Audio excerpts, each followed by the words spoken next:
Next on Currents News, New York's Catholic schools are fighting back against a threat to their independence posed by new state rules. A mad scramble at the airports as grounded planes and heavy snow make a mess of travel nationwide. The black goo flowing out of faucets in Venezuela is supposed to be water. The country's crisis is getting worse. One Queens woman celebrates a milestone, turning 100 years old, and she's sharing her secret to a long life. I'm Tim Harfman, and that story is coming up.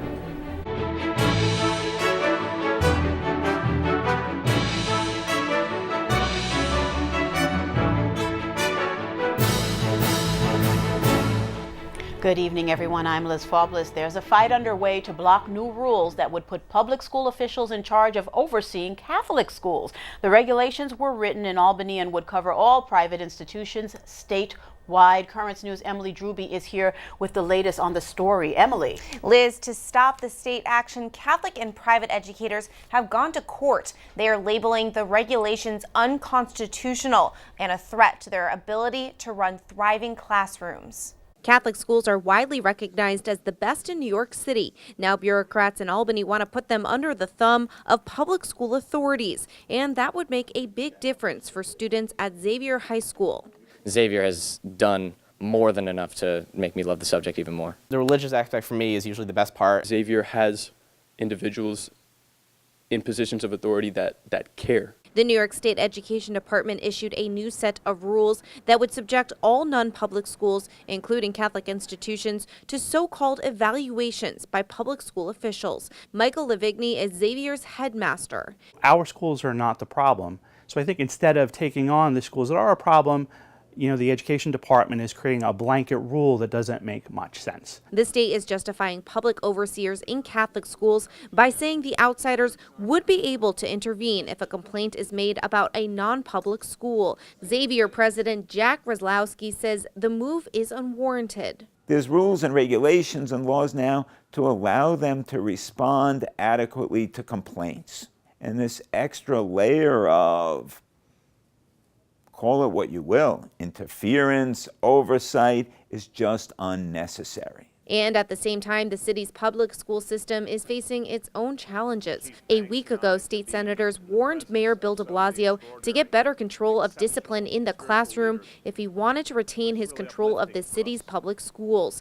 Xavier is well known for its academic excellence. Last year, 99% of graduating students went on to four-year colleges. Right now, New York's Catholic Conference of Schools is supporting a court action to block the education department's implementation of the new rules. The regulations could impact 192 religious and private institutions statewide if put in place. We cover whatever New York State says and suggests we should. We just do it in a way that's tried and true for almost 500 years. The next step in the court case will come at a hearing on March 29th. For more about the Catholic Academies, parish schools, and high schools in the Brooklyn Diocese, visit CatholicSchoolsBQ.org. The website has information about admissions, financial aid, and a lot more. We did reach out to the New York State Education Department for comment on this story, but so far they haven't responded. Liz? All right.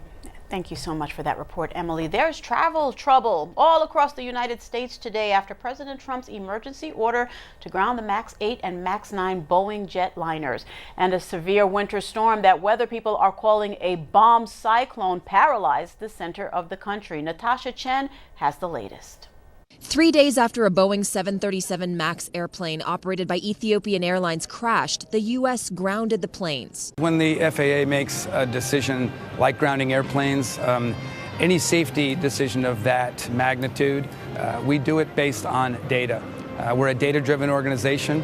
It's why U.S. aviation has been so incredibly safe. Joining several other countries who have already done the same since the second deadly crash involving these aircrafts. I think it's probably a good call. 2 planes go down in 6 months. It's time to pull the plug on them, don't you think? And for many hoping to catch a flight Wednesday or Thursday, this was just one glitch messing with their travel plans. A bomb cyclone slammed the Midwest Wednesday, bringing hurricane-force winds and blizzard conditions. Over 1,000 motorists were stranded after getting caught in the storm. Nearly 3,000 flights have been canceled, many passengers having no choice but to camp at the airport overnight. I'm trying to get to the hotel downtown, and I can't get an Uber, so it's pretty difficult. We have a hotel, but we can't get there because of the blizzard, so we're just kind of camped out here. In Denver, Natasha Chen. Investigators are now examining the black boxes recovered from Sunday's Ethiopia Airlines disaster. The flight data and cockpit voice recorders are in Paris because Ethiopia didn't have the proper equipment. The crash of the Boeing 737 MAX 8 claimed the lives of 157 people. A clash between President Trump and the Congress is now set after the Senate this afternoon voted against his national emergency declaration. Trump hoped to use the decree to fund the border wall and is now vowing a veto. Omar Jimenez has the latest from Washington. Mr. Merkley, aye. And with that, a striking rebuke of President Donald Trump. The yeas are 59, the nays are 41. The joint resolution is passed. Senators, including several Republicans, passing a resolution blocking his national emergency declaration to fund a wall along the southern border. This declaration is a dangerous precedent. This, for me, is a matter of defending the Constitution and the balance of powers. This despite a last-minute push by the president to win his party support. It's pure and simple. It's a vote for border security. It's a vote for no crime. It's a symbolic blow to the White House, but not a crippling one. The resolution was passed by the Democratic-led House last month and now heads to President Trump's desk, where he's made this promise. I'll probably have to veto, and it's not going to be overturned. This vote comes after a months-long battle over one of President Trump's key campaign promises, leading to the longest government shutdown in U.S. history earlier this year. After Congress reached a deal for $1.3 billion for border security, the president declared a national emergency to free up billions more in additional funding. From here, the declaration will likely be tied up in court for years, as several states have filed lawsuits. In Washington, Omar Jimenez, Currents News. California's bishops are supporting a new statewide moratorium on the death penalty imposed by Governor Gavin Newsom on Tuesday. Los Angeles Archbishop Jose Gomez, speaking for the state's Catholic leaders, said every human life is precious and sacred in the eyes of God, and every person has a dignity that comes from God. It is true even for those who commit grave evil and are convicted of the most cruel and violent crimes. Newsom's move to halt executions lines up with a part of Catholic teaching regarding the sanctity of life, but the governor is in major opposition to the rights of unborn children. He's a public supporter of abortion.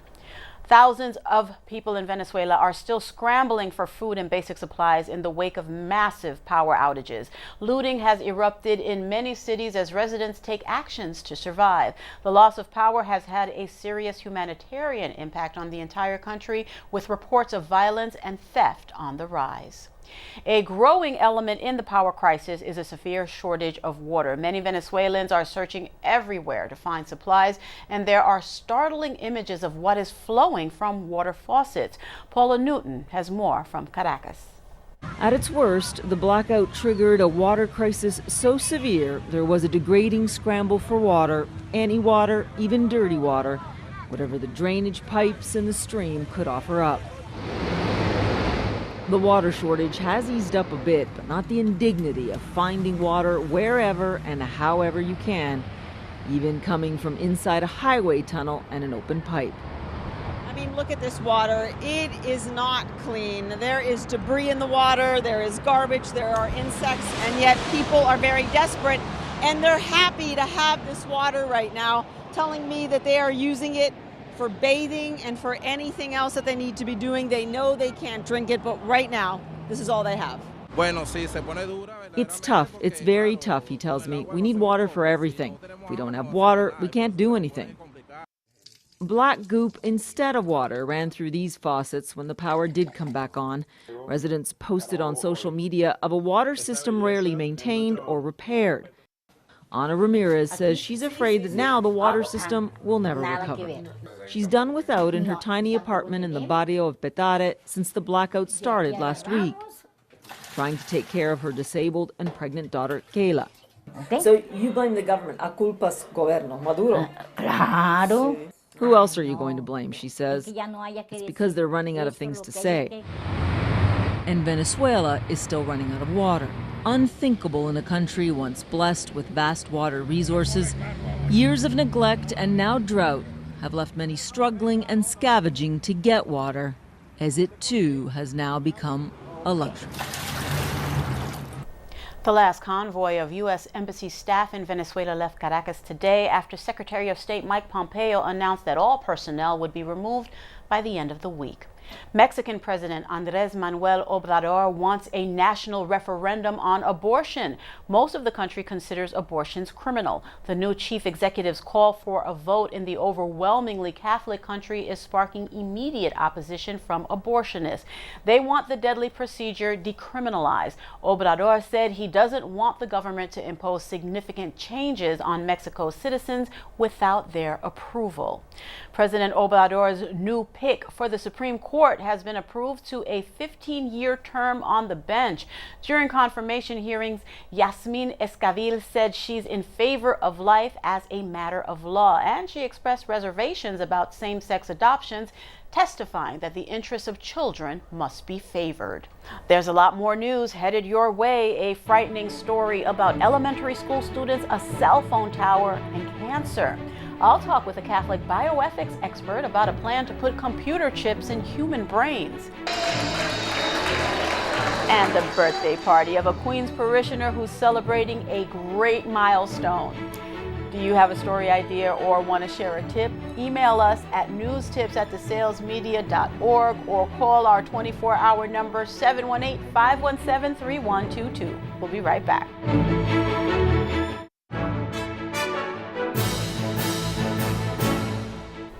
Parents in Ripon, California are fighting for their children after 4 students from the same elementary school were diagnosed with cancer. Many are blaming a cell phone tower for the cancer cluster. Jennifer McGraw has that story.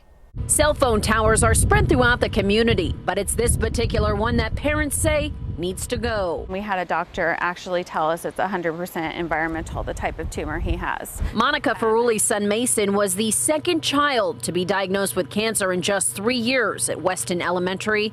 He was 10 years old and walked by this cell phone tower daily. It's undescribable. It's really tough. That's one of the hardest things I've been through. Joe Prime's son Kyle was the first, diagnosed with kidney cancer in 2016, and 2 more kids were diagnosed this year. It just seems like a coincidence is no longer a reason for all this illness. They believe it's this cell phone tower that's harming their kids. These kids shouldn't be guinea pigs, and we shouldn't be taking chances with the children's lives. The district has had several tests done saying the tower is safe and meets federal regulations. But some families weren't convinced and hired an expert. I wouldn't send my kids there at all. It absolutely is dangerous. Eric Windheim is an electromagnetic radiation specialist and found levels far higher than the district's expert. Children that are still developing and their cells are still dividing is the worst possible time of their life to be exposed. He says it's not just a cell tower, it transmits wireless frequencies. Instead of only going 300 yards like regular Wi-Fi, WiMAX can go 30 miles. Parents want the mast removed, but the district won't budge. Parents say the school district gets $2,000 a month from the phone company to let the tower stand. The district has yet to comment. Officials at Georgetown University are deeply troubled to learn a former school tennis coach has been caught up in the college admissions scam. Gordon Ernst is just one of at least 9 athletic coaches and 33 parents charged in the scandal. The FBI alleges college coaches were bribed to secure spots for prospective students at elite universities, including Georgetown. In a letter sent to the university community, Georgetown officials say, quote, Ernst's alleged actions are shocking, highly antithetical to our values, and violate numerous university policies and ethical standards. What if you could have a powerful computer like your smartphone inside your head? Scientists at Northwestern University say they are making a chip that would connect to your brain to the internet. Yesterday, I spoke with John Brahaney from the National Catholic Bioethics Center about the dangers of such a device. Everybody is going to be worried not only about safety but reliability over time. And then I think the next thing that we would worry about is this going to make some people or some groups more powerful in all they can know and what they can do? It seems to me that's a danger, but also I think we ought to be paying attention to the dangers of ourselves being monitored, maybe even controlled. And finally, just as with our smartphones, we may come to rely on this technology and fail to develop our own abilities, our own character. Is there any data suggesting that that is actually the case? Well, I'll tell you, I don't think people have done enough research with the chips yet. I think there's a lot of research that is ongoing right now with smartphones, and I think it's an interesting, almost parallel example. It's not in our head, but they are in our hands. And obviously, they change people's behaviors. They change how they interact, you know, and it's not all good. John, a conversation so fascinating, even Pope Francis has weighed in on it. He talked about the dangers of technology in a recent meeting at the Vatican. Let's listen first to what he had to say. Invece di consegnare alla vita umana gli strumenti che ne migliorano la cura, si corre il rischio di consegnare la vita alla logica di dispositivi che ne decidono il valore. Giving life over to devices. Could this kind of chip technology actually really create inequality in society? You touched upon that just a little bit a while ago. Sure, I think it could if we let it. Many of the good things in our lives can be a factor in inequality. Think of education. None of us can get ahead with education, and yet I think we pretty much all saw in the news a massive cheating scandal.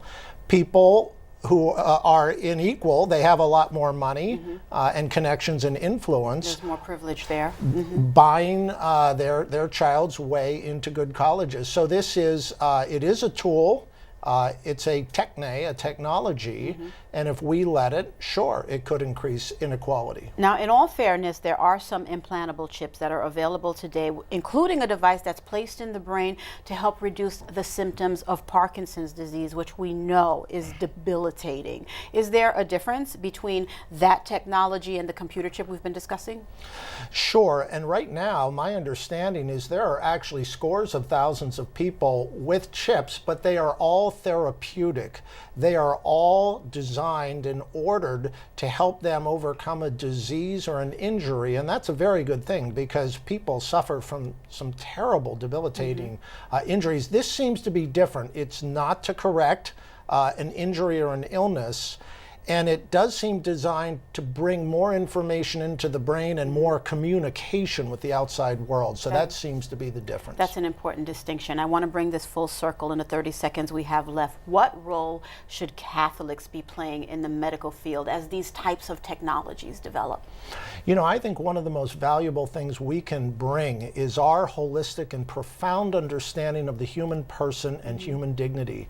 With any technology, it can be easy to reduce the person to what the technology can do, but we are not just matter or our bodies or even our brains. And I think sometimes scientists will say, well, we are our brains. We're more than that. So Catholics should bring that understanding. I think they should focus on caring for the sick and the injured with this technology, not necessarily commercializing it, and then work to bring it to everyone in society and to fight against any kind of oppression or inequality. John Berhaney, always a pleasure talking with you. You always bring such great insight. Thank you so much. Still to come on Currents News, a special preview of a special paper. Tablet editor-in-chief Jorge Dominguez is moments away, and a special birthday for a special Catholic. A report right from the party. We'll be right back.